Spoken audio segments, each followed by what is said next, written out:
So I've got the key fob to the 2025 Toyota GR Corolla, and I'm going to show you how to replace the battery in this key fob should it go bad. So first off, grab your key fob like so. You're going to flip it on the side opposite the buttons that has the GR branding. You're going to see this little slider with an arrow. You're going to slide it in the direction of that arrow, and at the same time tug on where it connects to a key ring, and that will reveal this manual key.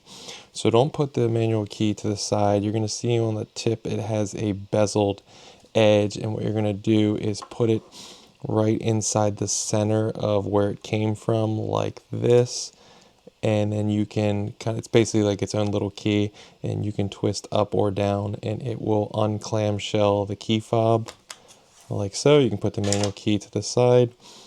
It will reveal under the GR side the battery. So this is a Panasonic CR2450 battery.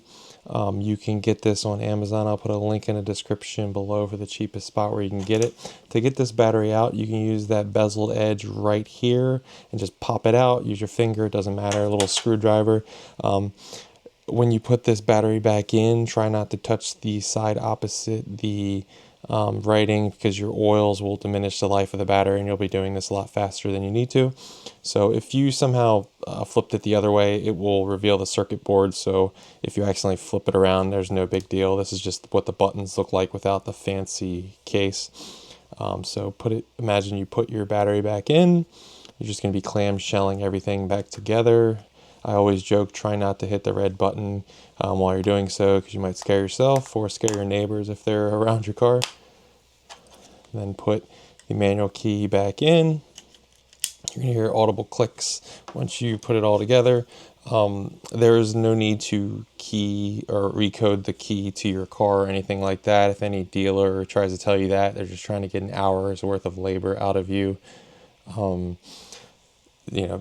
Your results may vary. Some dealers will do this for free as courtesy to keep you as a customer, and some will try to get some hours worth of labor out of you. But this is just the easiest way to do so on your own, so it saves you a trip to the dealer. You can just get the battery in the mail. If you can like this video and subscribe to my channel if you've not already, every little bit helps, and I appreciate it all.